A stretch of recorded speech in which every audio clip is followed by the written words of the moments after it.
स्वागत की परंपरा ये का निर्वहन बहुत अच्छे ढंग से एक आदमी DC के आपस में बात जो करने पदाधिकारी देरी से आए थे उनके महामंत्री उनकी स्वागत और उसकी सब चिंता बाद में कर लेंगे और रामधन जी बता देंगे। उद्घाटन सत्र है, हमारा सबका सौभाग्य है राष्ट्रीय महामंत्री जी हम सबके बीच में हैं और इसलिए मैं बिना किसी माने विलंब के राष्ट्रीय महामंत्री जी को उद्घाटन सत्र के लिए आमंत्रित करता हूं। आप सभी से आग्रह करता हूं अपना मोबाइल साइलेंट पे कर लें, किसी का एक मोबाइल की आवाज गलती से भी नहीं आना चाहिए, ठीक है। माननीय राष्ट्रीय महामंत्री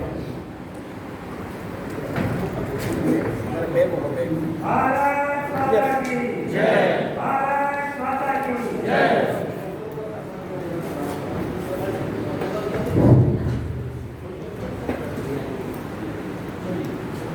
इस कार्यक्रम के अध्यक्षता कर रहे झारखंड प्रदेश के अध्यक्ष आदरणीय यशवंत सिंह जी, प्रदेश के महामंत्री श्रीमान ब्रिज बिहारी शर्मा जी, हमारे पूर्वी क्षेत्र के क्षेत्रीय संगठन मंत्री श्रीमान गणेश मिश्रा जी, हमारे केंद्रीय कार्य समिति के सदस्य श्रीमान सुरेश प्रसाद सिन्हा जी, बहन सुरभि शाहीन जी और हमारे केंद्रीय कार्य समिति के सदस्य और प्लांटेशन के सह प्रभारी श्रीमान रविशंकर जी, हमारे कंस्ट्रक्शन मजदूर महासंघ के राष्ट्रीय अध्यक्ष श्रीमान मुरारी जी, अपने पोस्टल फेडरेशन के राष्ट्रीय अध्यक्ष श्रीमान बलराम पांडे जी और पूर्वी क्षेत्र के कार्यकर्ता बंधु भगिनी और DCKS के कार्यकर्ता बंधु भगिनी, सबसे पहले तो मैं आप सबसे DCKS या धनबाद जिला के कार्यकर्ताओं से हृदय से क्षमा प्रार्थी हूँ कि मैं कार्यक्रम दे करके नहीं आ सका। कभी कभी ऐसा होता है, कई बार महामंत्री अध्यक्ष को कार्यक्रम देने के बाद बीच में कई तरह के बदलाव आते हैं। इसी तरह मैं यहाँ आने के लिए समय भी दिया था, इच्छुक भी था और हमसे सबसे आसान प्रवास हमारे लिए था, लेकिन उस समय बिहार में राष्ट्रीय अध्यक्ष जी का प्रवास था। तो एक प्रोटोकॉल की तहत, क्योंकि मेरा केंद्र बिहार पटना था, तो मुझे वहाँ रहना उचित था। और आप सबके ध्यान में होगा कि अपना 20वां भारतीय मजदूर संघ का राष्ट्रीय अधिवेशन पटना में आहूत है 7, 8, 9 अप्रैल 2023 को। तो इस दृष्टि से भी अपने क्षेत्रीय संगठन मंत्री जी का ऐसा आग्रह था कि बहुत कम ऐसा अवसर मिलता है कि राष्ट्रीय महामंत्री, राष्ट्रीय अध्यक्ष ये इकट्ठा कहीं मिले। तो इस दृष्टि से भी वहाँ हमारा उपस्थिति आवश्यक था और कई तरह के निर्णय लेने थे।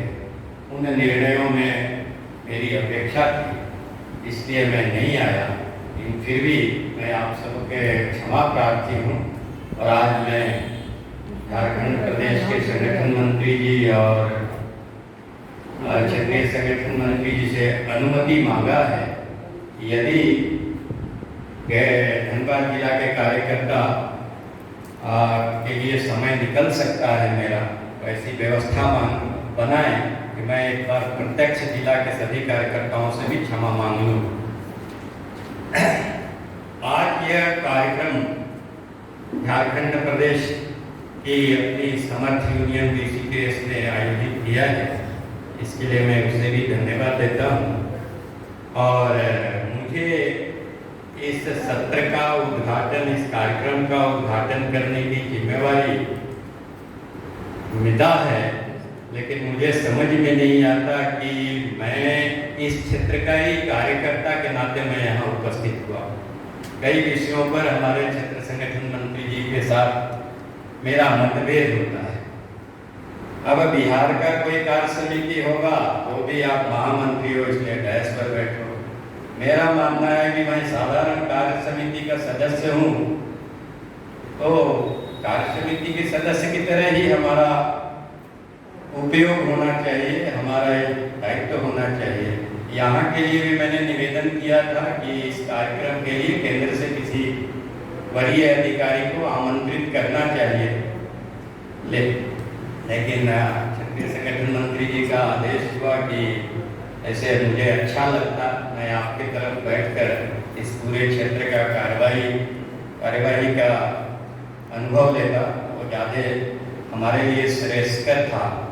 लेकिन फिर भी आपने दायित्व दिया है तो मैं प्रयत्न करता हूँ, क्योंकि हमारे इस मंच के सामने कई ऐसे अधिकारी हैं जिन्होंने मुझे इस भारतीय मजदूर संघ में जन्म दिया है। मैं कभी दूर दूर तक भारतीय मजदूर संघ को जानता भी नहीं था। अपने सामने अभिभावक सुरेश जी हैं जिन्होंने मुझे बीएमएस में लाया, बीएमएस को सिखाया और इस स्तर तक मुझे कार्यकर्ता निर्माण करने में इनका योगदान है। उनके सामने मैं कोई मार्गदर्शन करूं, मैं कोई ये करूं, मेरे लिए बड़ा मुश्किल का समय है। इसी प्रकार आपके बिंदेश्वरी जी हैं, जब बिहार अनडिवाइडेड था तो उन लोगों के सामने हम लोग बीएमएस में पैदा हुए हैं। ये लोग हम लोग से बड़े वरिष्ठ कार्यकर्ता हैं, लेकिन कभी कभी लगता है कि यही एक ऐसा संगठन है कि किसको कहाँ पहुँचाएगा। जो हम कहते हैं कि यह एक दैवीय कार्य है, तो कभी कभी प्रत्यक्ष यह अनुभव होता है। और मुझे तो बड़ा गर्व होता है इस मंच से बतलाने में कि मैं तो दूर दूर तक कभी बीएमएस को सुना भी नहीं था। मैं तो इंश्योरेंस का कर्मचारी था। इंश्योरेंस और फाइनेंशियल सेक्टर में वामपंथियों का आज भी वर्चस्व है और मैं भी उसी का कार्यकर्ता था। लेकिन हम आप सब कार्यकर्ताओं के लिए मैं एक अपना उदाहरण देता हूँ। यही एक ऐसा ऑर्गेनाइजेशन है जहाँ किस कार्यकर्ता को किस स्थान पर भेजना, यह शायद किसी अन्य संगठनों में यह सामर्थ्य नहीं। इतनी विश्वास करना, इतना ये करना, यह मुझे बड़ा गर्व होता है कि संगठन ने हमें ऐसी क्षमता देखा या हमारे कौन सा गुण को परखा। और मैं आप सबको आश्चर्य होगा कि मैं C2 यूनियन का फ्रंट लाइनर लीडर था और आज इस संगठन को मैं आभार व्यक्त करता हूँ। आप सबके लिए एक उदाहरण है कि यह संगठन ऐसे भी कार्यकर्ताओं को कहाँ पहुँचाता है। और इसके विपरीत इस संगठन का ही यह गुण है, इस संगठन को जो छोड़कर अलग होता है उस व्यक्ति को शायद कहीं भी उसको कोई दुनिया में कहीं कोई स्थान नहीं मिलता। ऐसे कई अपने वरिष्ठ कार्यकर्ताओं ने अहंकारवश इस संगठन के सामने चुनौती पेश किया और संगठन को बाध्य होकर उन्हें बाहर का रास्ता दिखाना पड़ा। आज इस देश के मानस पटल पर कहीं वो अदृश्य हो गए। तो जिस आप क्षेत्रीय बैठक में आए हैं, यह एक आपके लिए बहुत मूल मंत्र की तरह है कि यही एक ऐसा संगठन है जो बाहर से कोई आता है उसको सर पर बैठाता है। और यही एक ऐसा संगठन है जो चाहे वरिष्ठ से वरिष्ठ कार्यकर्ता हो, इस संगठन से बाहर होता है तो उसकी नामो निशान मिट जाता है। भारत माता की जय। मित्रों, आज अभी कुछ दिन पहले ही आपने बीएमएस की स्थापना दिवस मनाया है। जिले स्तर पर पूरे देश में यह कार्यक्रम मनाया गया। अभी हमारे सभी पदाधिकारी की भागीदारी हुई है और आप सबके ध्यान में होगा कि हम ये स्थापना दिवस क्यों मनाते हैं, और आप सब लोगों को यह बताया गया होगा कि 1955 में हमने यात्रा शुरू किया, वो कौन सी परिस्थिति थी। आज हम आप सबके कार्यकर्ताओं के भरोसे आज हम इस परिस्थिति में पहुंचे हैं। तो हम एक अपना आत्मावलोकन करते हैं कि हम कहाँ थे, कहाँ पहुंचे और अभी हमको कहाँ पहुंचना। उसी का यह एक बड़ा रूप है कि आज हम क्षेत्र की बैठक कर रहे हैं। क्षेत्र में के सभी प्रदेशों के प्रमुख पदाधिकारियों को यहाँ हम आमंत्रित किया है और हमने जिले में, प्रदेश में 23 जुलाई के कार्यक्रमों में हमने अपने कार्यों का समीक्षा किया है। अब हम क्षेत्र में उससे बड़े दायरा, कई क्षेत्र में 5-6 स्टेट हैं, इसी तरह पूर्वी क्षेत्र में भी जो स्टेट हैं, इन स्टेट के प्रमुख पदाधिकारियों के सामने हम 2 दिन इस बैठक में चर्चा करेंगे कि हम कहाँ आगे बढ़े हैं, कहाँ तक पहुँचे हैं और हमारी मंजिल अभी कितनी दूर है। उस मंजिल तक पहुँचने के लिए हमको और क्या क्या सा व्यवस्था करनी, कौन कौन से ऐसे उपक्रम करने हैं, इस 2 दिन के बीच हम चर्चा करेंगे। इसके फिर भी इस उद्घाटन सत्र में मैं आपका अनुभव शेयर करता हूं कि भारतीय मजदूर संघ की हम सबों से क्या अपेक्षा है, इन अपेक्षाओं पर हम कितना खरे उतरे हैं। अगर हम नहीं अभी तक उतर पाए तो मुझे क्या अपने में ऐसा सुधार करना, कौन सा अपने में ऐसा प्रयत्न को बढ़ाना कि हम जिस लक्ष्य को लेकर के इस क्षेत्र में खड़े हैं उस लक्ष्य को प्राप्त कर सकें। अभी हम पिछले कुछ दिनों में हमने एक ईयर प्लान किया था। पिछले जो हमारे केंद्रीय कार्य समिति के सदस्य हैं उनके माध्यम से, केंद्रीय पदाधिकारियों के माध्यम से, प्रदेश के महामंत्रियों के माध्यम से मुझे ऐसा विश्वास है कि नीचे के स्तर तक यह गया होगा कि हमने क्या लक्ष्य, इस वर्ष का कौन सा लक्ष्य तय किया है। आप सबके ध्यान में होगा कि हम 2025 में भारतीय मजदूर संघ का 70वां वर्ष मनाने का निर्णय लिया है।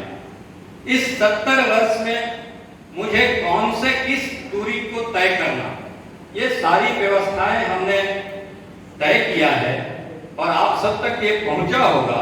लेकिन फिर भी एक बार हम कुछ उन बिंदुओं को आज आपके समक्ष रखने और आप सभी के लिए ये छोड़ना कि आप आत्मावलोकन करो, आत्मविवेचन करो कि हम प्रदेश में इन निर्णयों को कहां तक ले गए। अगर नहीं ले गए तो अभी हमको और कहां तक ले जाने के लिए क्या करना। आप सबके ध्यान में है कि हम एक संगठन चलाते हैं, तो हमारा संगठन का उद्देश्य है कि हम संगठन में उत्तरोत्तर वृद्धि हो। तो उत्तरोत्तर वृद्धि के लिए हमारा पहला लक्ष्य क्या होना चाहिए? हमारा पहला लक्ष्य है कि हमारा जो संगठन मजबूत है उसके मजबूती को बरकरार रखना और वैसे संगठन जहां अभी हमारी पहुंच नहीं है उन संगठनों में अपनी पैठ बनाना।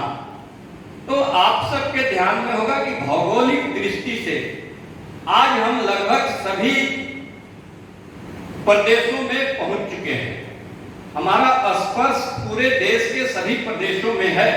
इक्का दुक्का कहीं बचा होगा, लेकिन बाकी सभी जगह हमारा भौगोलिक दृष्टि से पहुंच हो चुका है। लेकिन आज भी हम कई ऐसे क्षेत्र हैं, उन क्षेत्रों में हमारी पहुंच नहीं हुई है, हमारा अभी वहां स्पर्श भी नहीं हुआ है।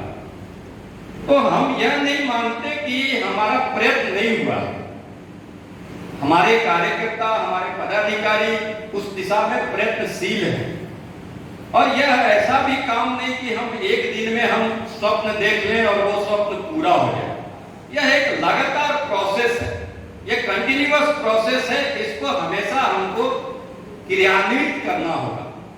और आज वर्तमान परिस्थिति में रोजगार के भी नए नए स्वरूप बदल रहे हैं। हम अभी तक पिछले 67 वर्षों में हमने एक ट्रेडिशनल ट्रेड यूनियनिज्म किया। अगर हम ट्रेड यूनियन का इतिहास देखें, ट्रेड यूनियन मूवमेंट का इतिहास देखें, तो अब तक हम ट्रेडिशनल लेबर मूवमेंट में हमारी भी भागीदारी रही, अन्य श्रम संगठनों की भी भागीदारी रही, लेकिन वर्तमान जिस तरह से समय बदल रहा है उस तरह से कार्य के स्वरूप बदल रहे हैं। उन स्वरूप, बदले हुए स्वरूप में हम अपने को बदल पा रहे हैं क्या? हम अभी भी मानसिक रूप से, पूर्ण रूप से उस परिवर्तन को स्वीकार नहीं कर पा रहे हैं। आज भी हम यही सोचते हैं कि संगठित क्षेत्र में कोई कर्मचारी की सदस्यता बढ़ा ले, हम संगठित क्षेत्र के में यूनियन खड़ा कर लें, लेकिन आज वर्तमान जो परिस्थिति है, संगठित क्षेत्र पूर्ण रूप से असंगठित होना है। तो कार्य का स्वरूप बदला, नए नए कार्य का विस्तार हुआ। हम कभी सुना नहीं था कि गीग वर्कर, प्लेटफॉर्म वर्कर, ये सब शब्द हमने कभी सुना नहीं था। Direct contractor, artificial intelligence, drone, ये सब हमारे कार्य के स्वरूप को बदल रहे हैं। अब हमको ट्रेड यूनियन केवल कर्मचारी और ये जो असंगठित क्षेत्र के मजदूर तक ही हम सीमित नहीं, हमको नया नया दायरा मिल रहा है। उन दायरों में हमारी पहुंच है क्या? तो इसलिए भारतीय मजदूर संघ ने यह निर्णय किया, यह तय किया कि रीच टू अनरीच, रीच टू अनरीच। अब मुझे अपने क्षेत्र में यह देखना होगा। हम केंद्र से आपको बतला नहीं सकते कि धनबाद में इस क्षेत्र में आप क्यों नहीं गए, उड़ीसा में उस क्षेत्र में आप क्यों नहीं पहुंचे हैं। हमको स्थानीय स्तर पर यह विवेचना करना होगा, यह देखना होगा कि हमारे प्रदेश में कौन ऐसा क्षेत्र है जहां हम कार्य वृद्धि कर सकते हैं। हर प्रदेशों का, हर उद्योगों का, हर जिलों का अलग अलग परिस्थितियां होगी। यह कोई जरूरी नहीं है कि बिहार में जिस क्षेत्र में काम बढ़ सकता है उसी क्षेत्र में झारखंड में भी बढ़ सकता है। हो सकता है कि झारखंड की कोई अलग ये हो। इसलिए मुझे रीच टू अनरीच, ये हमको स्थानीय स्तर पर यह विचार करना, प्रदेश की, हमारे प्रदेश में कौन कौन से ऐसे क्षेत्र बचे हैं जहां हम अभी नहीं पहुंचे हैं। और अगर हम इस दृष्टि से विचार करते हैं तो हम, कोई ऐसा प्रदेश नहीं है बचा है जहां अभी काम करने की स्कोप नहीं है, काम करने का क्षेत्र बाकी नहीं है। जो मैंने बताया कि आज नए नए कार्य के स्वरूप बदल रहे हैं, इन स्वरूपों हमको आज जाना। तो इसके लिए आज मुझे 2 दिन में यह विचार करना, आगे के सत्र में मुझे विश्वास है कि आप लोग इस पर चर्चा करेंगे कि प्रदेशों में कौन कौन से ऐसे क्षेत्र हैं जहां हम अभी नहीं पहुंचे। उन नए क्षेत्रों में मुझे पहुंचना, उसके लिए प्रयत्न करना, और यह काम आसान नहीं है। आज ये गीग वर्कर या असंगठित क्षेत्र का आज किसी के पास डाटा नहीं कि कितने गीग वर्कर्स हैं, कितने प्लेटफॉर्म वर्कर्स हैं, कितने डोमेस्टिक वर्कर्स हैं, कितने होम बेस्ड वर्कर्स हैं, कितने डायरेक्ट कॉन्ट्रैक्टर्स हैं। ये सारे विषय हैं जिन पर आज आपको विचार करना आपकी मजबूरी है। अगर आप इन विषयों पर विचार नहीं करेंगे तो आप भी अन्य यूनियनों की तरह समाप्ति के कगार पर जाएंगे। इसलिए हमारा आज का पहला यह लक्ष्य होना चाहिए कि रीच टू अनरीच। ये कैसे हो सकता है? अभी मुझे आज लोगों ने बताया कि मैं अभी धनबाद आया हूँ, तो धनबाद कोयले के कार्यालय में मैं रुका हूँ। पिछली बार मैं आया था तो कोयले के कार्यालय को काफी लोगों ने सजाया कि महामंत्री आ रहे हैं, इसलिए इसकी व्यवस्था ठीक होनी चाहिए। आज मैं आया तो लोगों ने बताया कि देखिए कल ही एसी लगा है, आपके लिए एसी लगा है। मित्र, मुझे इस मानसिकता से बाहर आना होगा। जिस क्षेत्र में मुझे जाना है वहां एसी नहीं मिलेगा। हमारा कमिटमेंट आज 67 वर्षों में अगर हम यहाँ पहुंचे हैं तो इसलिए नहीं पहुंचे हैं कि विनय सिन्हा ने ही इसको यहाँ पहुंचाया, एसी में बैठने वाले सोने वाले ने ही यहाँ पहुंचाया। इस प्रदेश के ही अपने कोयला के ही कार्यकर्ता कुमार अर्जुन जी का नाम लेते हैं लोग, वो साइकिल से प्रवास करते थे। अगर जो लोग देखा होगा तो उनका बड़ा भारी भरकम शरीर भी था। वो जो है इस प्रदेश के पहले महामंत्री हुआ करते थे। तो आज जो ये इमारत खड़ी है अपने कई वरिष्ठ कार्यकर्ताओं के त्याग के कारण, इसलिए आज उस धरोहर को हमको संभालना हमारे लिए एक बड़ी चुनौती है। इसलिए असंगठित क्षेत्र में मुझे जाना और असंगठित क्षेत्र में जाने के लिए सबसे दुर्लभ काम है कि हमारे संगठित क्षेत्र के कार्यकर्ता उनको समझते हैं कि वो सब स्टैंडर्ड, वो सेकंड सिटीजन है। आज संगठित क्षेत्र का भी अस्तित्व अगर बचना है तो असंगठित क्षेत्र के बल पर ही बचना है। इसलिए आज इस 2 दिन की बैठक में आप इसका चर्चा करें और संगठित क्षेत्र के मित्रों से मेरा निवेदन है, मेरा आग्रह है कि असंगठित क्षेत्र को आप मजबूत करेंगे तभी आपके हितों का रक्षा होगा। आज अगर आपको कहीं कुछ सुविधा या कोई उपलब्धि हुई है, आपके कारण नहीं हुई है। अगर कुछ हुई है तो वह श्रेय रैली को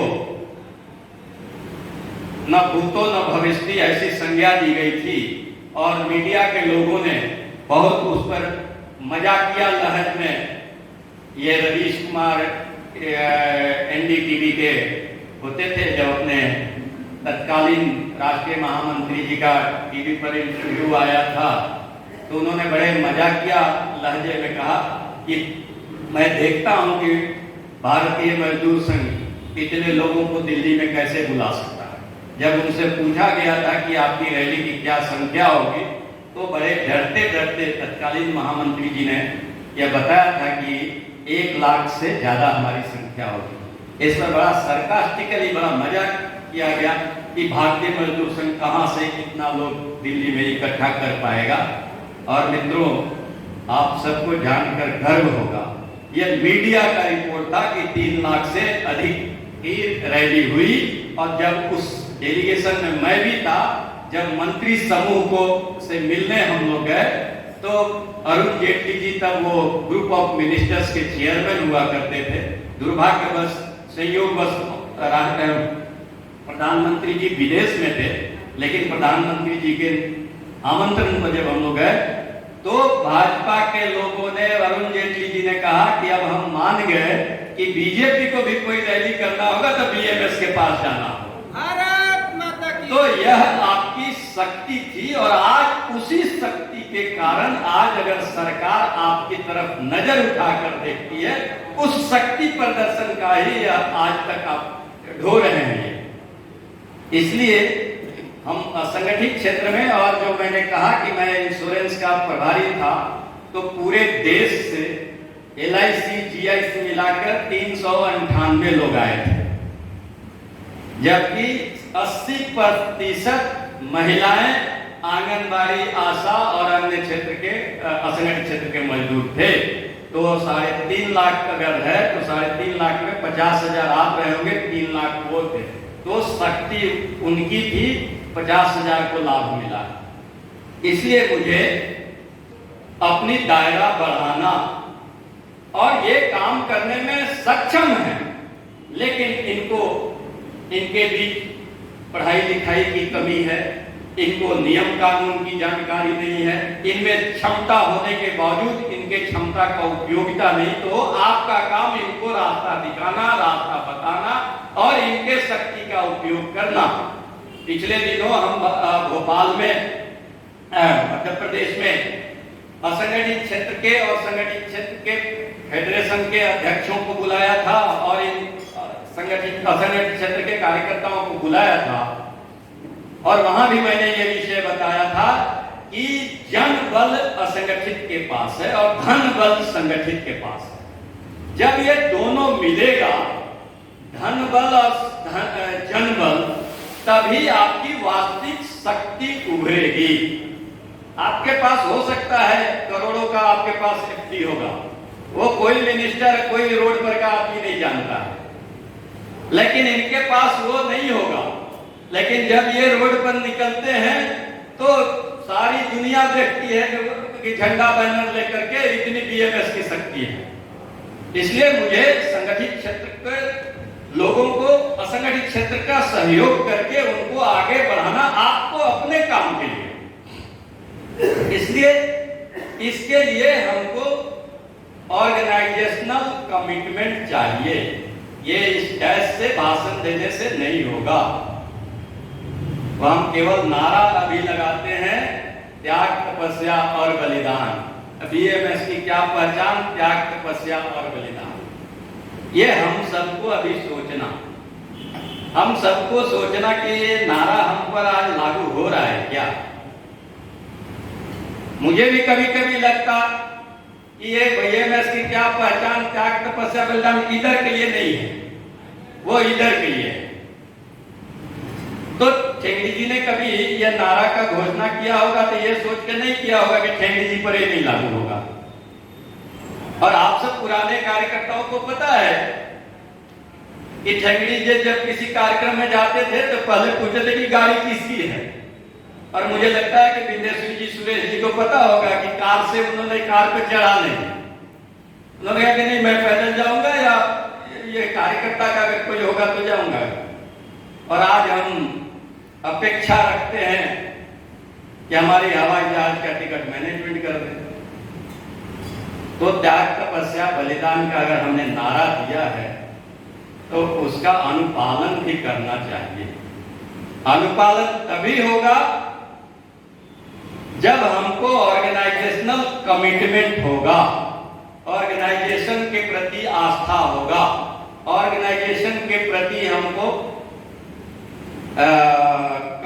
कमिटमेंट होगा। आज हम बड़े स्तर पर भी देखते हैं कि हम नारा तो देते हैं, लेकिन हम स्वयं जो है सो अपने पर उसका अनुपालन नहीं करते। तो नीचे के कार्यकर्ता, उनकी बड़ी पहली नजर होती है। मुझे इस मंच से लग रहा है कि मैं जो बोल रहा हूं सारे लोग अंधविश्वास की तरह हमारी अक्षरशः बात को मानेंगे, इसलिए कि मैं राष्ट्रीय मान हूं। कभी नहीं हो सकता जब तक हमारे बात में कोई दम नहीं, हमारे बात को आप तार्किक रूप से जब तक आप मन में नहीं बसाएंगे, आप नहीं मानेंगे। ये मानव स्वभाव है। इसलिए वरिष्ठ कार्यकर्ताओं को यह जिम्मेवारी बनती है कि आपका कमिटमेंट, संगठन के प्रति अनुशासन, क्योंकि आपको हजारों आंख देखती है, आपको ऐसा लगता है कि आप बड़े अधिकारी हैं इसलिए आप पर कोई नहीं बोलेगा, कोई उंगली नहीं उठाएगा। यह मात्र लिहाज है, इस कमरे के बाहर सब उठाएगा। इसलिए मुझे इस बात को लेकर के यह विवेचना करना, यह सोचना कि हमारी कितनी कमिटमेंट है। पद मिल जाएगा, पद आप जोड़ तोड़ करके आपको पद मिल जाएगा, लेकिन पद के साथ न्याय करना। आज कई केंद्र से हम सर्कुलर जारी करते हैं उसका आप स्वीकार नहीं करते। कई प्रदेशों में कई बड़े अधिकारियों को मैं देखता हूं कि वो कई ऐसे विषय आते हैं जो केंद्र ने निर्णय किया, सब आप लोग केंद्र कार्य समिति में हमारे 128 लोग हैं, सब लोगों ने मिलकर के निर्णय किया। महामंत्री तो मुहर मारता है केवल उस निर्णय पर, वो जैसा निर्णय हुआ मैं निर्देश जारी किया। लेकिन जब बड़े लोग उसको स्वीकार नहीं करते हैं तो फिर छोटे लोगों से अपेक्षा करना मुश्किल है। इसलिए यह जो ग्रुप है ये सभी हमारे नेतृत्व करता लोग हैं। मैं अभी प्रदेश कई फेडरेशनों के अधिवेशन में गया, कई तरह की वहां कुव्यवस्थाएं हुई। केंद्र ने एक मापदंड तय किया, लेकिन हमारे अधिकारियों को लगा कि भाई केंद्र ने मापदंड किया, वो लिख दिया है, पालन करना कोई थोड़ी जरूरी है। मैं एक महासंघ के अधिवेशन में गया, उस अधिवेशन में पूरे शहर में उस महासंघ के अधिवेशन का महामंत्री का पोस्टर टंगा था।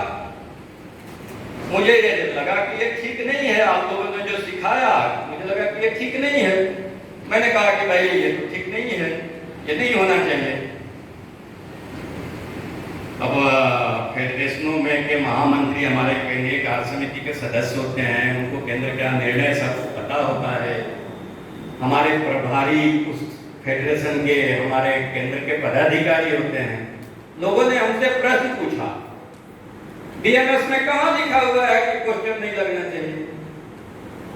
सचमुच नहीं लिखा हुआ है।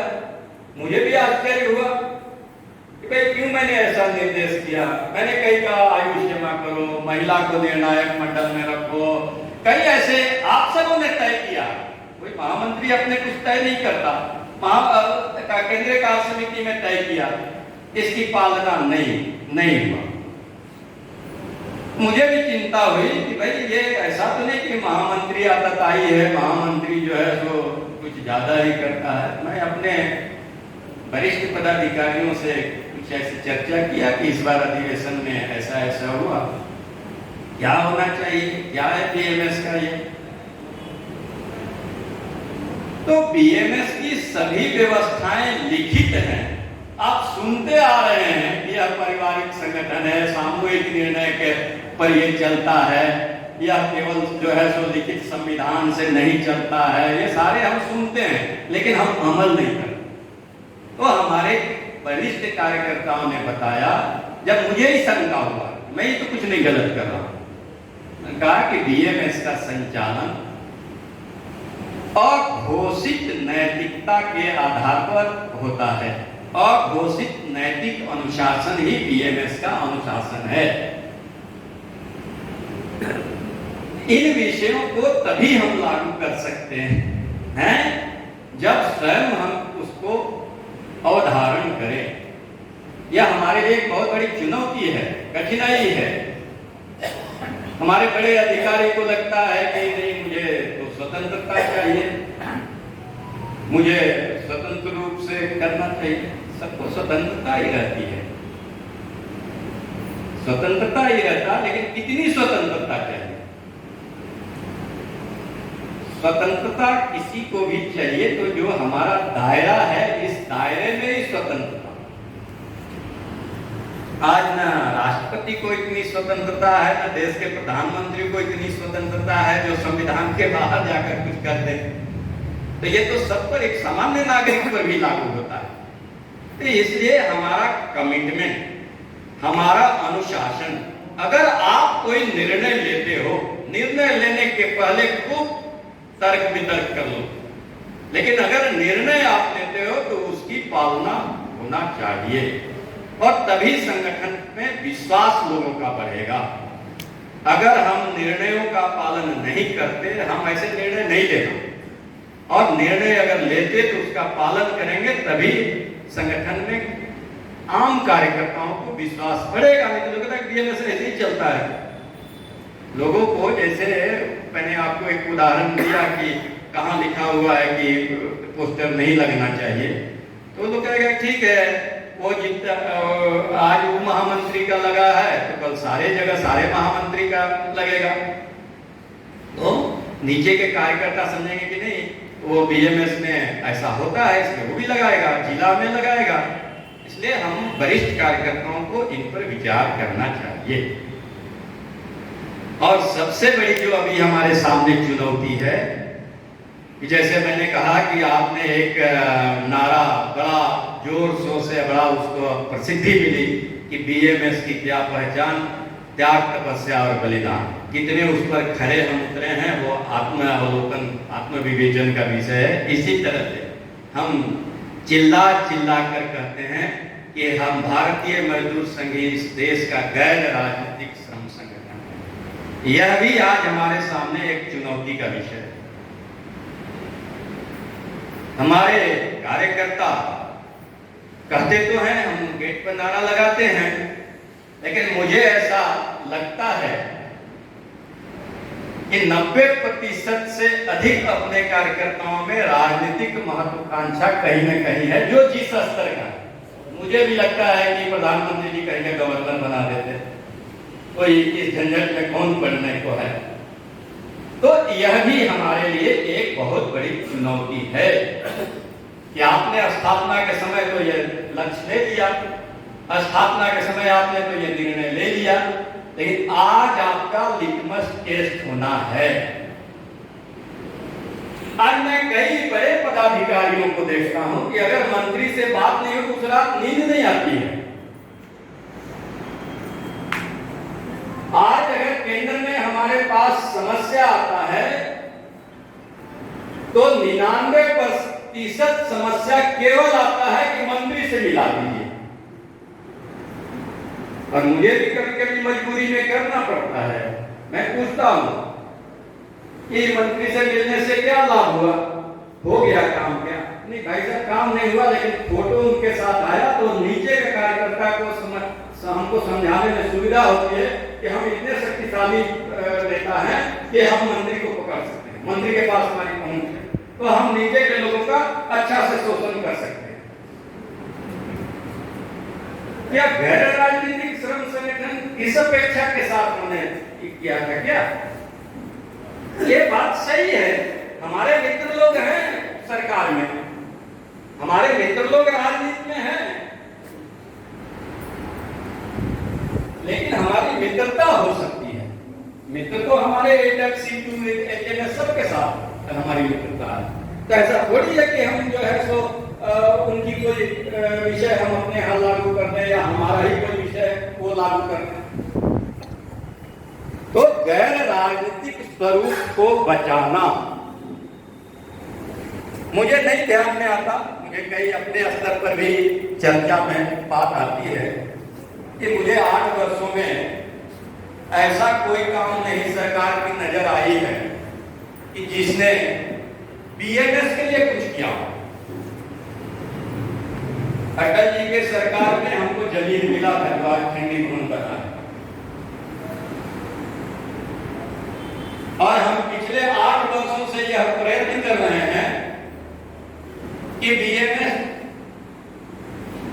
इस देश का पिछले 30 वर्षों से सबसे बड़ा श्रम संगठन है कि हम अपना पीठ अपने थपथपाते हैं कि हम सबसे बड़े श्रम संगठन हैं। आपको मानता कौन है? श्रम विभाग जो करोड़ों रुपया खर्च करके यह वेरिफिकेशन कराता है, वही नहीं मानता है। आज भी हम 30 वर्षों से सबसे बड़े श्रम संगठन होने के नाते आज भी हम इंटक के या तो बराबर में हैं या इंटक से पीछे हैं। कई ऐसी कमिटियां हैं जिसमें इंटक के लोग की संख्या या तो अधिक है या उनके बराबर हम पहुंचे हैं। तो भाई जिस विभाग ने हमारा ये किया, वेरिफिकेशन कराया, हमको डिक्लेयर किया, वो विभाग ही नहीं हमको रिकॉग्नाइज करता है। और हमने सरकार के सामने यह पक्ष रखा कि भाई साहब आप क्यों करोड़ों रुपया बर्बाद कर रहे हो, और अगर कर रहे हो तो इसका सही उपयोग होना चाहिए। तो इसके लिए हमको मान्यता के लिए हम पिछले 8 वर्षों से प्रयत्न व्यक्त कर रहे हैं, लेकिन आज भी हम उसमें हमको सफलता नहीं मिली है। कोई नाजायज मांग है क्या? हम देश के सबसे बड़े श्रम संगठन हैं, और अगर हमारा कोयला में भी हम तीसरे या चौथे नंबर पर हैं। अरे जब हम केंद्र में हमको रिकॉग्नाइज करते हो तो कोयला में हमको रिकॉग्नाइज करने में क्या तुम्हें शर्म आती है? हमको बाकी जगहों में रिकॉग्नाइज करने में क्या शर्म आती? इन्हीं के बदौलत तो हम नंबर 1 हुए हैं, और जिसके बदौलत हम नंबर 1 हुए हैं, हमारी बीएमएस की कोई सदस्यता है क्या? बीएमएस की कोई सदस्यता नहीं है। आपकी सदस्यता के कारण बीएमएस आज नंबर 1 पर है, और सरकार इसको मानने को तैयार नहीं है। इसलिए सरकार के अच्छे कामों का हम समर्थन करते हैं, तो कोई भी सरकार हो, मनमोहन जी के सरकार में भी हमने उनका समर्थन किया था, कोई भी सरकार है उसका हम समर्थन करते हैं, अच्छे कामों का, बुरे कामों का हम विरोध करते हैं। लेकिन हमारे मन में ये कैसे बैठ गया कि हमारे लोगों की सरकार है, हमारी सरकार, आपकी सरकार है, तो आपको क्यों मंत्री से मिलना पड़ रहा है? इसलिए आज हमारे सामने एक बहुत बड़ी चुनौती है कि हम अपने गैर राजनीतिक स्वरूप को कैसे बरकरार रखें। आपको लगता होगा भाई ये तो बड़ा मुश्किल है, विधायक जी तो हमारे बगल में रहते हैं, मंत्री जी तो जब मंत्री नहीं थे तो हमारे साथ चाय पीते थे, हमारे साथ नाश्ता करते थे, कैसे उनको छोड़ो? आप मत छोड़ो। लेकिन आप पद पर हैं तो पद की गरिमा निभाइए। आज मुझे ध्यान है, खास करके अभी कोयला के मित्र यहाँ बैठे हैं, तो कोयला का मंत्री जो है बहुत चाहते हैं कि विनय जी से हमारी दोस्ती हो जाए, लेकिन हम जिस दिन कोयला के आज तक कभी गए नहीं हैं। जाते तो आप लोग को पता चल जाता, मेरा भी फोटो अगर मंत्री नहीं निकालता तो आपका मैनेजमेंट निकाल ही देता। तो जिस दिन हम जाएंगे उस दिन गुरडे जी को कोई पूछेगा नहीं, कहेगा कि राष्ट्रीय महामंत्री मेरे पॉकेट में है, तो उनको क्या जरूरत है? तो यह संयम रखना, हमको जहां जरूरत पड़ता है, हमको जहां वार्ता करना है, जहां हमको आमंत्रण मिलता है, हम जाएंगे, जाते हैं। लेकिन हम इसलिए नहीं कि बीजेपी की सरकार है या अमुक दल की सरकार है, इसलिए मुझे लिहाज करना, मुझे उनके विरुद्ध बोलना नहीं। तो मित्रों, भाजपा में हमारे मित्र हो सकते हैं, क्योंकि हम एक ही मां के कोख से जन्मे हैं। सरकार में मेरा कोई मित्र नहीं है। यह अंतर आपको समझना होगा। इस अंतर को जब तक आप मतलब अलग नहीं करेंगे, सरकार में कोई मेरा मित्र नहीं है, बीजेपी में हमारे मित्र लोग हैं, हम सहोदर भाई हो सकते हैं। लेकिन सहोदर भाई रहने से भी क्या होता है? हम सब लोग पारिवारिक लोग हैं, रोज घर मकान खेत करने के लिए अपना भाई से ही हम केस लड़ते हैं। रोज जो है सो भाई भाई का हत्या करता है, वो खेत का नपाई कम हो गया, जोताई कम हो गया, तो हमारे भाई हो सकते हैं। तो जहां हमको भाईचारा निभाना है, निभाएंगे, हम निभाते ही हैं। हर 5 साल पर हम भाईचारा निभाते ही हैं। इसलिए उतना ही मेरा संबंध होना चाहिए। हमारी वैचारिक संबंध है, इसमें कोई दो राय नहीं, लेकिन सरकार के साथ नारा नहीं है। ले जो हमने गैर राजनीतिक स्वरूप धारण करने का जो जिस दिन हमने निर्णय लिया था, उस दिन बड़े सोच समझ के साथ कि मुझे किस हद तक जाना है। ऐसा नहीं है कि दत्तोपंत जी के समय सरकार नहीं थी केंद्र में, और जो लोग 2002 के रैली में गए होंगे तो दत्तोपंत जी का भाषण सुने होंगे, तो दत्तोपंत जी ने ही मंच से कहा था, यह जो अर्थ मंत्री नहीं है, यह अनर्थ मंत्री है, यह जो है सो क्रिमिनल मिनिस्टर है। अगर आप पुराने लोग को अगर याद होगा, और इसकी अंतरराष्ट्रीय स्तर पर चर्चा हुई है, जिसके बारे में कहा था, उसका क्या आज अर्थ आप सबके सामने है। इसलिए अगर गैर राजनीतिक हमने स्वीकार किया है तो यह परिलक्षित होना चाहिए। ये नारा लगाने से नहीं होगा भाई साहब। इसलिए मेरा यह निवेदन है, यह एक चुनौती हमारे सामने है। इस चुनौती पर हमें खरा उतरना, नहीं तो नीचे के कार्यकर्ता आप पर विश्वास नहीं करेंगे, नीचे के कार्यकर्ता आपकी बात सुनेंगे नहीं। आखिर कौन सा शक्ति था महात्मा गांधी जी में, वो भी उनके भी शरीर में हम ही लोग जैसा हार मांसपूर्ण था, जिसने पूरे देश को स्वतंत्र करा दिया। एक आवाज पर लोग जो है सो सड़क पर उतर जाते थे, पूरा देश में हलचल मच जाता था। हम रोज भाषण दे रहे हैं, आप नहीं सुन रहे हो। आखिर कौन सा कारण था? कारण एक ही था कि वो वही करते जो स्वयं अपने पर लागू करते थे। इसलिए उनका कहने का कोई अर्थ था, समाज में वो स्वीकार्यता थी, हमारा नहीं स्वीकार्यता। यह हमें आत्मविवेचन करना कि आखिर कौन से कारण है कि हम कहते हैं तो नहीं सुनता है लोग, और बाकी ऐसे लोग। मैंने एक महात्मा गांधी जी का दिया, आखिर इस देश का सबसे बड़ा संगठन अगर हुआ तो दत्तोपंत जी को ही देखकर हुआ। आज भी हम उन्हीं के नाम पर चल रहे हैं, आखिर उनमें कोई ऐसी क्षमता, कोई शक्ति तो थी। इसलिए मुझे इन विषयों पर विचार करना। अब मैं जब सरकार की बात करते हैं और आप सबके मन में जो आकांक्षा है, तो यह भी हम नहीं कह सकते, चाहे किसी भी दल की सरकार हो, कोई भी सरकार हो, हम श्रम क्षेत्र में खड़े हैं, श्रम समस्याओं का समाधान चाहते हैं, तो हमको सरकार के पास जाना भी पड़ता है।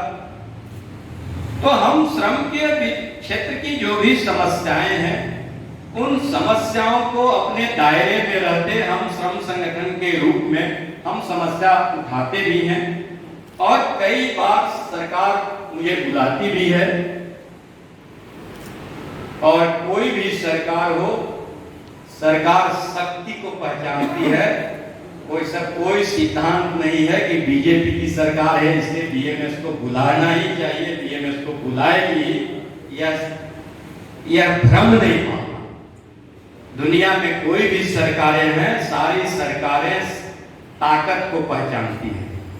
और जो मैंने अभी आपको उदाहरण दिया 2002 के रैली का, या पिछले दिनों जितनी सारी हमारी रैलियां हुई हैं, तो आज अगर सरकार हमको बुलाती है, सरकार हमको पहचानती है, सरकार हमारी बात अगर कोई सुनती है तो ताकत की सुनती है। इसलिए नहीं सुनती है कि हम बीएमएस के कार्यकर्ता। इसलिए हमको सरकार को अगर सुनाना है, सरकार को अगर पर दबाव बनाना है, तो यह भूल जाना होगा कि अमुक दल की सरकार है। अमुक दल की सरकार कभी नहीं सुनेगी, क्योंकि दूसरी सरकारें को तो भ्रम था कि बीएमएस बहुत शक्तिशाली है। ये तो हमारे घर के हैं, हमारी कमजोरी भी समझते हैं। इसलिए अगर आपके अनुभव में आया होगा तो बाकी सरकारों में जितनी हमारी पूछ थी, इस सरकार में हमारी पूछ घटी है, क्योंकि ये हमारे घर के हैं। तो घर का भेदिया, डंका, लाही, ये सब आप लोग सुने होंगे। तो इसलिए सरकार आज अगर हमको पहचान रही है तो ताकत के कारण पहचान रही है। तो और अगर हमारी सरकार से अपेक्षा है तो मुझे और ताकत बढ़ाना, और जो मैं शुरू में कहा कि रीच टू अनरीच, तभी सरकार और सुनेगी। वो चाहे कोयला को सुनाना हो, चाहे रेल को सुनाना हो, चाहे पोर्टल को सुनाना हो, बैंक को सुनाना हो, सबका मूल मंत्र है ताकत बढ़ाना। अब ये सरकार के साथ हमारा संबंध उतना ही है। सरकार जब मुझे बुलाती है कि समस्याओं को, विषयों पर चर्चा करने के लिए, तो हम जाते हैं, हम सार्थक सरकार को सुझाव देते हैं। कई सुझाव हमारे मानती है, कई सुझाव हमारे नहीं मानती है। अभी सरकार के साथ हमारा संघर्षमय संबंध है। हम सरकार के अच्छे कदमों का हमने सराहना किया है। आप जो मैंने कहा कि आज सरकार के पास कोई डाटा नहीं है कि कितने असंगठित क्षेत्र के मजदूर हैं, कितने डोमेस्टिक के मजदूर हैं, कितने होम बेस्ड हैं, तो कम से कम इस सरकार ने एक पहल किया। पिछले 75 वर्षों में किसी सरकारों ने 93% जो असंगठित क्षेत्र के मजदूर हैं उन पर कभी कोई ध्यान नहीं दिया। ये पहली कोई सरकार होगी जो असंगठित क्षेत्र के 93% मजदूरों की समस्याओं के समाधान के लिए एक कदम बढ़ाया है, प्रयत्न किया है। इनका प्रयत्न कितना सार्थक होगा वो समय बताएगा, लेकिन इनके नियत पे कोई खोट नहीं है। इसलिए इन्होंने डोमेस्टिक वर्कर्स का भी सर्वे यो करा रहे हैं। ये किसी सरकार ने नहीं किया। ई श्रम पोर्टल के माध्यम से इनका लक्ष्य है कि 38 करोड़ असंगठित क्षेत्र के मजदूरों का रजिस्ट्रेशन होना और सभी सेंट्रल ट्रेड यूनियन, सभी समाज के कार्यकर्ताओं के सहयोग से आप सबों ने अच्छा योगदान किया। लगभग 30 करोड़ असंगठित क्षेत्र के मजदूरों का रजिस्ट्रेशन हो गया। तो आज सरकार यह कहने की स्थिति में है, आज हम भी यह कहने की स्थिति में है कि 38 करोड़, जबकि श्रम संगठनों का मानना है कि 52 करोड़ असंगठित क्षेत्र के मजदूर हैं। लेकिन सरकार अगर 38 करोड़ मानती है तो हमने भी यह कहा कि पहले 38 करोड़ तक तो आप पहुंच जाओ। और इस 38 करोड़ के रजिस्ट्रेशन से केवल सरकार को ही लाभ नहीं है, सरकार का अपना पॉलिटिकल एजेंडा है। वो क्या करेंगे, कैसे करेंगे, मैं उसमें बहुत नहीं जाता, लेकिन हमारे बीएमएस के लिए बहुत उपयोगी है। आज मुझे ही अभी जो मैंने आपके सामने ये बताया कि home based worker, domestic worker, gig worker कहाँ है, कितना है, किस प्रदेश में है, आज ये सारे डाटा हमारे पास उपलब्ध हैं। आज हमको यह पता है, आप कितनों यहाँ उठ के खड़ा कर दीजिए कि हमारे प्रदेश में कितना यूनियन है, हमारी कितनी सदस्यता है, हम नहीं मानने को तैयार, क्योंकि डाटा अभी वहां रजिस्टर है। इसलिए आप कहाँ हैं आप नहीं भी बताएंगे तो पता चल जाएगा। लेकिन वो अपने उपयोग का है कि इस प्रदेश में कितने नाई हैं, कितने धोबी हैं, कितने ठेला वाले हैं, कितने मछुआरे हैं, कितने कृषि ग्रामीण हैं। हमको यह एनालिसिस करने में बड़ी भारी सुविधा होगी, हमारे लिए बड़ा उपयोगी होगा कि कौन कौन बड़ा क्षेत्र है जहां अभी हम नहीं पहुंचे हैं, वहां हमके काम की संभावना है। इसलिए भारतीय मजदूर संघ ने इसकी सराहना किया है और इसके माध्यम से कई कल्याणकारी योजनाओं का विचार चल रहा है। अभी आप लोग पेंशन का बहुत हल्ला, बहुत सारा मीडिया, बहुत ये आ रहा है, लेकिन सरकार ने बीएमएस से सुझाव मांगा है। हमारे ऊपर के अधिकारी श्रम विभाग के अधिकारियों से, मंत्रियों से मिले हैं। उनका एक प्रयत्न है कि हम असंगठित क्षेत्र के ऐसे मजदूर जिनका कोई पेंशन का स्कीम नहीं है, जैसे ये डोमेस्टिक हैं, आंगनबाड़ी है, वो कंस्ट्रक्शन है, इन लोगों को विचार मंथन चल रहा है। ये क्या इसका आएगा आउटकम, लेकिन भारतीय मजदूर संघ से यह सुझाव मांगा गया है कि क्या इसका स्वरूप हो सकता है, कैसे इसको लागू किया जा सकता है। तो इस प्रकार एक सरकार ने एक अच्छा पहल किया है, इसलिए भारतीय मजदूर संघ इसका प्रशंसा करता है, इसका स्वागत करता है। और अभी आंगनबाड़ी की बहनों का जो सुप्रीम कोर्ट से फैसला हुआ है, अभी सारे आंगनबाड़ी की यूनियनें कह रहे हैं कि हमने ही करा दिया, हमने ही करा दिया। और हमारे आंगनबाड़ी की भी बहनें अभी ख्वाब देखने लगी कि अब तो हमको ग्रेच्युटी मिलेगा। मैं उन बहनों से यह कहने में कोई हिचक नहीं है कि अभी सपना देखने का समय अभी दूर है, क्योंकि ये सरकारें कई ऐसे अपने इंश्योरेंस के मुरारी जी बैठे हुए हैं, 30 वर्षों से केस लड़ने के बाद सुप्रीम कोर्ट ने कहा कि नहीं, इन सारे लोगों को विथ बैक वेज जो है सो इनको एब्जॉर्ब करना। और मुझे लगता है कि 8 से 10 वर्ष हो गए उस निर्णय का, अभी तक कुछ नहीं हुआ है। और उनको क्या है, अब इस बेंच में नहीं, उस बेंच में, उस बेंच में नहीं, इस बेंच में, वो करते रहेंगे। लेकिन आप सबके ध्यान में होगा कि यह केस भी राजकोट में भारतीय मजदूर संघ ने इस केस को लगाया था। अपने हसूभाई दवे जी ने इस केस को किया था, जो पूर्व राष्ट्रीय अध्यक्ष, पूर्व राष्ट्रीय महामंत्री हुआ करते थे। और उस केस को लेकर के आज ये निर्णय हुआ है। निर्णय मात्र से सरकारें लागू करेंगी, ये भूल है। सरकारें, सुप्रीम कोर्ट सरकार को नहीं चलाती है, और आपको ध्यान होगा तो ग्रामीण बैंक के मामले में भी सुप्रीम कोर्ट ने निर्णय किया था कि इनको भी वही पेंशन मिलना चाहिए जो कमर्शियल बैंक को मिलता है, लेकिन सरकार रिवीजन बेंच में जाना चाहती थी। भारतीय मजदूर संघ ने यह प्रयत्न किया, सरकार को यह समझाने में सफल हुआ कि आपको एक ताकत मिला, एक आपको ये मिला है, आप सक्षम हैं, आपको कुछ देना नहीं है, आपको बैंक में जो कंट्रीब्यूशन है उसे ही करना है। तो इसके कारण सरकार ने वहां लागू किया। ये प्रयत्न आंगनबाड़ी के लिए भी बीएमएस कर रहा है कि सरकार इसको लागू करे, सरकार इसको आगे न्यायिक ये में झगड़े में नहीं जाए। तो इसलिए सरकार के ऐसे कदम का हम स्वागत करते हैं। ई श्रम पोर्टल है, लेबर कोड, आपका जैसे अग्निवीर, आपके अग्निवीर पर कई हमारे प्रेस के लोग हमसे बोलते हैं कि भारतीय मजदूर संघ का क्या स्टैंड है। तो हम तो अग्निवीर चाहते हैं कि हम तो 30 वर्षों से आंगनबाड़ी को कर्मचारी घोषित करने, परमानेंट करने के लिए हम लड़ रहे हैं।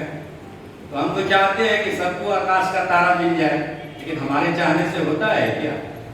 तो अग्निवीर में सरकार की एक अच्छी पहल है। अच्छी पहल इस अर्थ में है कि एक समाज के समर्थ और अच्छे कार्यकर्ता समाज में निखर कर निकलेंगे। हम आर्मी को, हम सेना को, हमारे आज भी आस्था है कि अच्छे डिसिप्लिन, अच्छे अनुशासित लोग होते हैं। इसलिए मुझे ये विश्वास है कि 4 वर्ष में जो लोग वहां जाएंगे, वहां से 4 वर्ष के बाद जब आएंगे तो समाज को एक बल मिलेगा।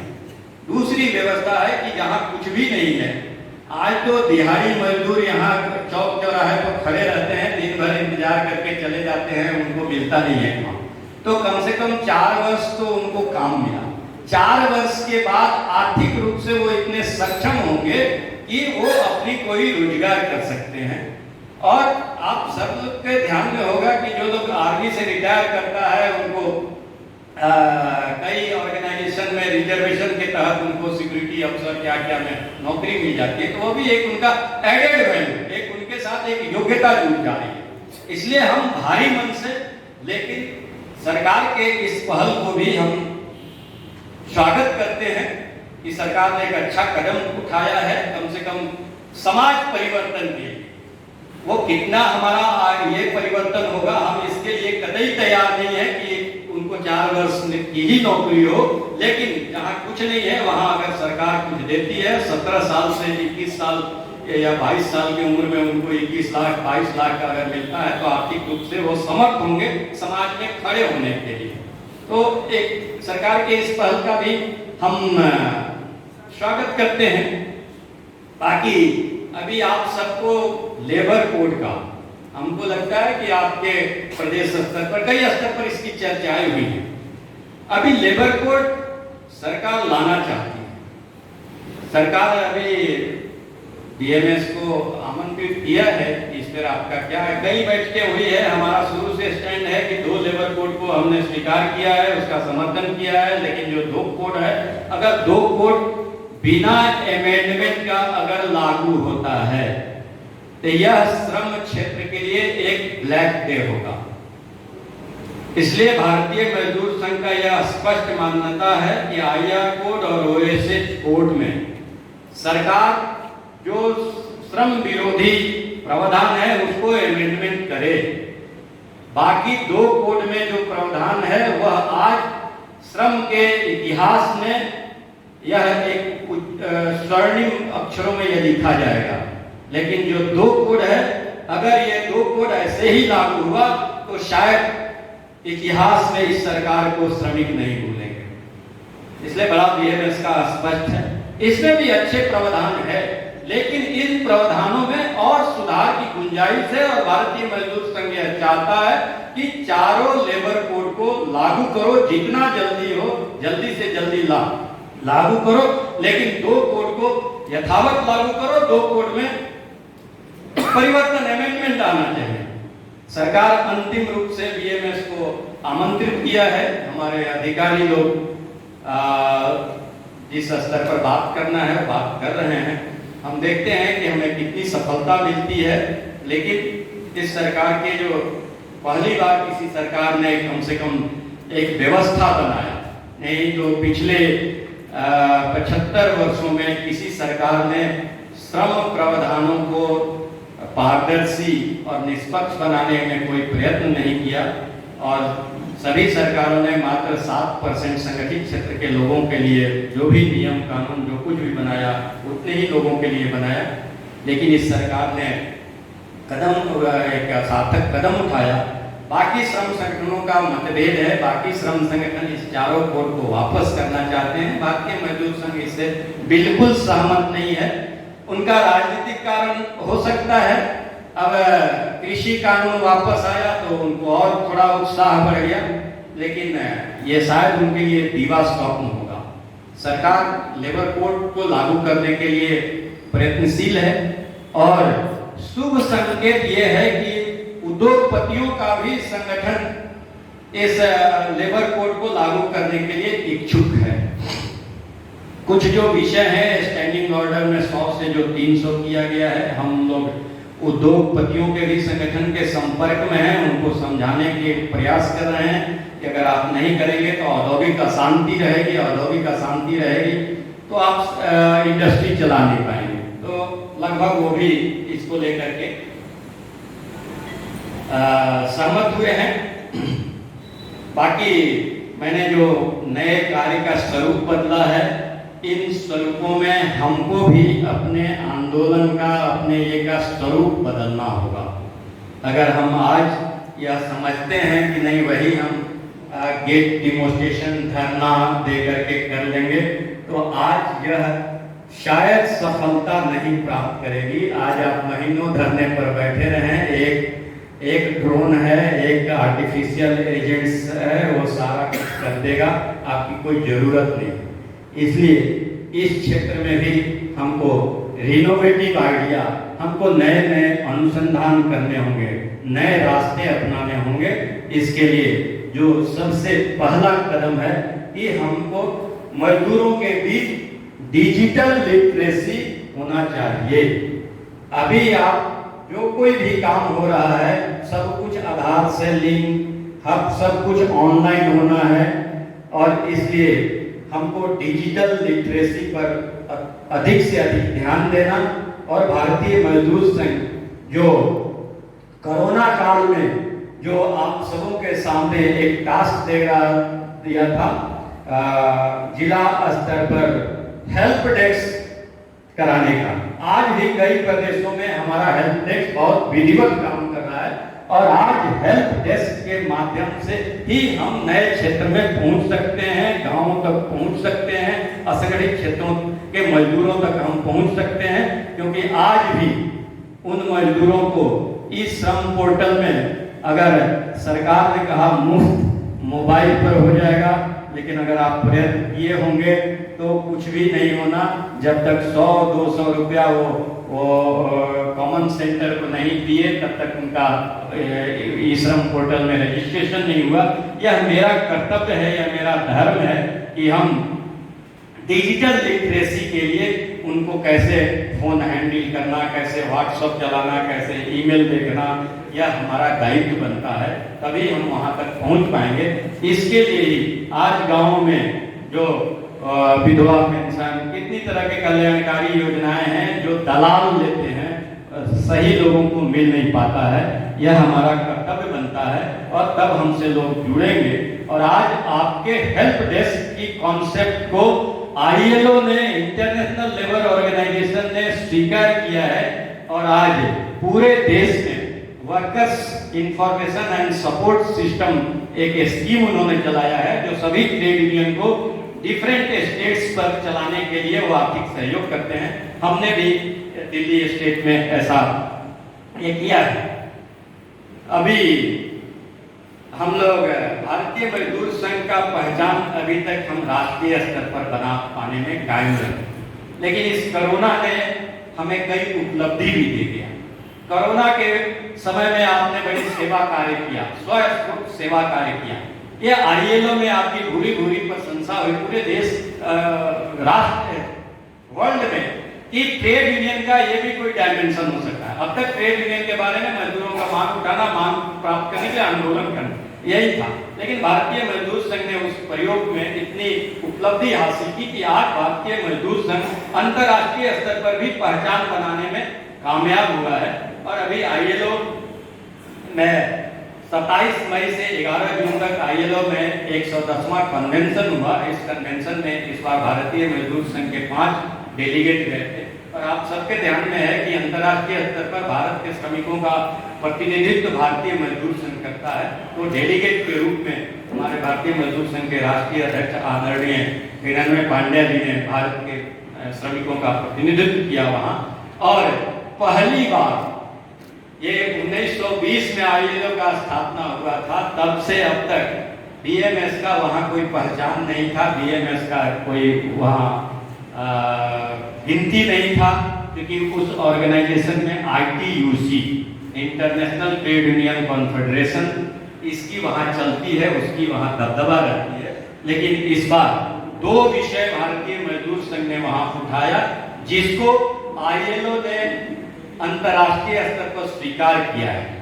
एक विषय हमने लिविंग वेज का उठाया कि अभी तक मिनिमम वेज की ही चर्चा चलती थी। आप सबके ध्यान में होगा तो 1948 में बाबा साहब अम्बेडकर के अध्यक्षता में एक वेज कमेटी बनी थी और उस वेज कमेटी ने वेज के 3 प्रकार का रिकमेंडेशन किया था, minimum wage, living wage, decent wage. तो अभी तक हम मिनिमम वेज दिलाने में सफल नहीं हुए। और फिर भी अगर अंतर्राष्ट्रीय स्तर पर देखेंगे तो भारत की स्थिति बहुत अच्छी है।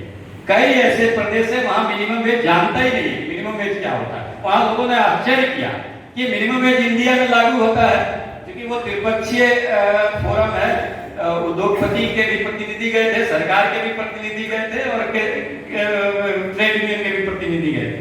तो एक अच्छा शुभ संकेत रहा कि लिविंग वेज की जब हम लोगों ने चर्चा किया तो सभी देशों ने मुक्त कंठ से इसको स्वीकार किया कि लिविंग वेज होना चाहिए और ILO ने इसको रिजोल्यूशन में एडॉप्ट किया है। एक भारतीय मजदूर संघ की नई उपलब्धि कि हम एक नया वहां ये इंट्रोड्यूस करा सके। दूसरा ये हुआ कि OSH occupational health and safety at work place, ये ILO में रिजोल्यूशन एडॉप्ट हुआ। यह जो है fundamental principle and fundamental right होना चाहिए वर्कर। तो अभी इस पर कई सेमिनार, कई ये सरकार की तरफ से अभी 2-3 अगस्त को ILO और गवर्नमेंट मिलकर के इस पर सेमिनार कर रही हैं। BMS के भी प्रतिनिधि 2 उसमें जाएंगे। तो ये 2 विषय पहली बार ILO ने BMS के उठाने से स्वीकार किया। तो ये सब आप बधाई के पात्र हैं। आप सबके कारण अंतर्राष्ट्रीय स्तर पर भी भारतीय मजदूर संघ की अभी पहचान बनी है।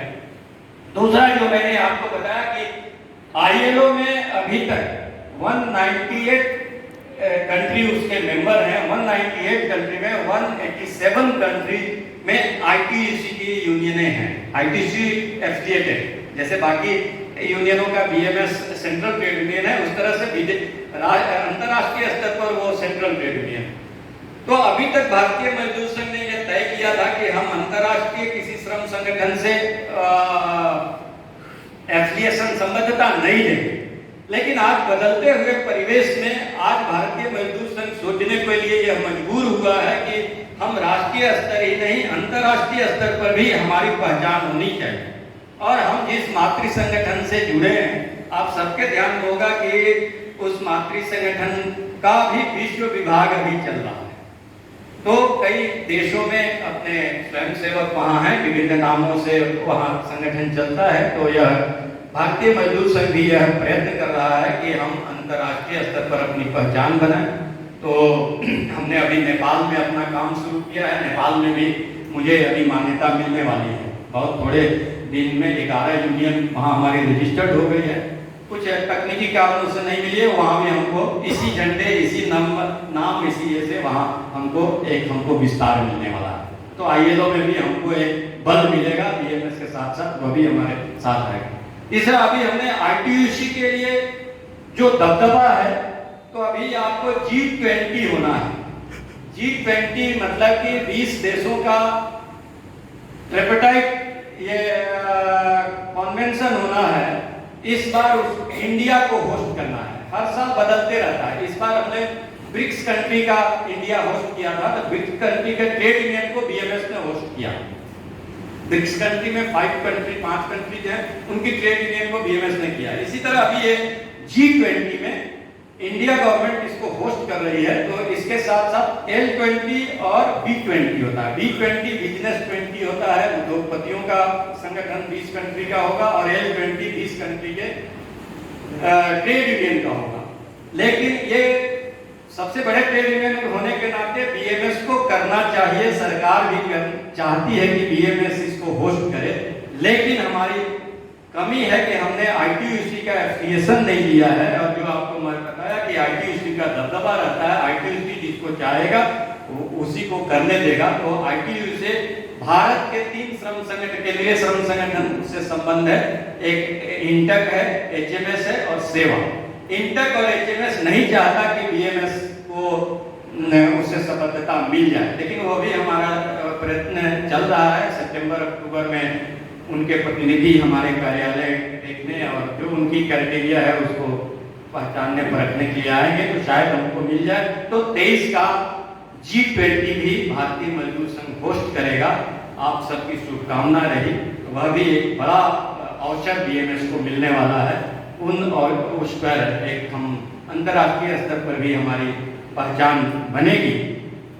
तो इतनी विषय हम आपके सामने, आपके आत्मावलोकन के लिए, मैंने कोई भाषण नहीं दिया, मैं आपके सामने ये विषय रखा है। आप ये 2 दिन में आप इस पर चर्चा करें कि जितने विषय मैंने रखा उन विषयों की प्रासंगिकता बीएमएस में अभी है या नहीं है, और आपके निर्णय से आप मुझे भी अवगत कराएंगे, मुझमें भी अपने ये में परिवर्तन लाने में सुविधा होगी। मुझे लगता है कि आपने धैर्यपूर्वक मेरे इस कटु शब्दों को सुना है। कितना स्वीकार करेंगे ये समय बताएगा, लेकिन मुझे लगता था कि इतना विषय आपके सामने रखना चाहिए, क्योंकि आप सभी वरिष्ठ कार्यकर्ता, सभी नेतृत्व करता है। आपके सामने अगर ये विषय हम आम कार्यकर्ताओं के सामने नहीं रख सकते थे, इसलिए मैं उचित समझा कि आपके सामने रखें। इन्हीं शब्दों के साथ मैं अपनी वाणी को विराम देता हूँ। जय भारत, वंदे मातरम। भारत माता की जय, भारत माता की जय।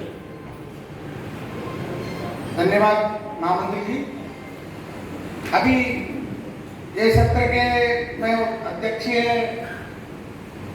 उद्बोधन होगा थोड़ा, इसके बाद सत्र समाप्ति हुआ चाय की व्यवस्था होगी। चाय की व्यवस्था के बाद जो सत्र होगा तुरंत चाय पी के आना है। रिपोर्टिंग सत्र होगा और उसमें विशुद्ध जो पदाधिकारी अपेक्षित है वही बैठना है। इसके बाद भोजन सत्र होगा। भोजन के बाद 3 बजे वैचारिक सत्र होगा। वैचारिक सत्र का प्रबोधन जो है राष्ट्रीय स्वयंसेवक संघ के अधिकारी करेंगे, और इसलिए हमको 2:45 बजे उसमें आना है और अपना मोबाइल बंद रखना है। केवल एक अधिकृत मोबाइल रिकॉर्डिंग करेगा, बाकी का कोई भी रिकॉर्डिंग नहीं करेगा। ना ही घूमना है माने सत्र के दौरान हॉल के अंदर, ये इस बात का ध्यान रखना है। तो अभी माने वैचारिक सत्र में जिनको ब्रज बिहारी जी ने लोकल यूनियन के लोगों को कुछ अनुमति मांगी है, उनको अनुमति रहेगी, जिनको वो अनुमति देंगे। लेकिन विशुद्ध जो बाहर से अपने जो प्रदेश के पदाधिकारी हैं उन्हीं को रहना है, और वो जिनको अनुमति उन्होंने मांगा है वो मिलेगी, वो वैचारिक में रहेंगे। शेष सत्रों में केवल पदाधिकारी रहेंगे बीएमएस के, ठीक है ना। जैसे अभी रिपोर्टिंग होगा तो केवल पदाधिकारियों को रहना है, ठीक है। मैं अध्यक्ष महोदय से अनुरोध करता हूँ महामंत्री जी का धन्यवाद प्रस्ताव करें, सत्र की समाप्ति को करें।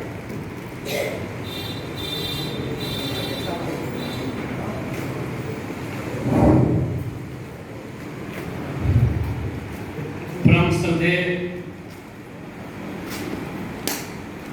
भारतीय मजदूर संघ के राष्ट्रीय महामंत्री विनय कुमार सिन्हा जी, सबसे पहले मैं इस झारखंड के धरती और कोयला की राजधानी इस धनबाद के भूमि पर पूरे झारखंड प्रदेश के तरफ से आपका हृदय से नमन करते हुए आभार व्यक्त करता हूँ।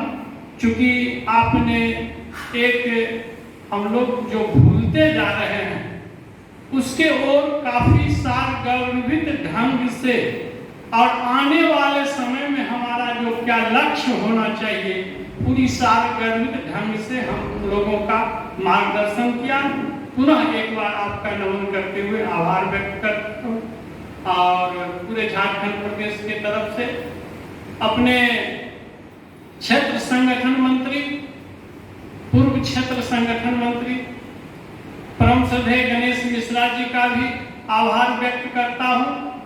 क्योंकि काफी प्रवास के बाद इस झारखंड के धरती पर कोयला की नगरी धनबाद को आपने ये सौभाग्य दिया और धनबाद कोयलियरी कर्मचारी संघ का भी मैं हृदय से आभार व्यक्त करता हूँ कि थोड़ी सी बात पर आपने इस कार्यक्रम को लिया।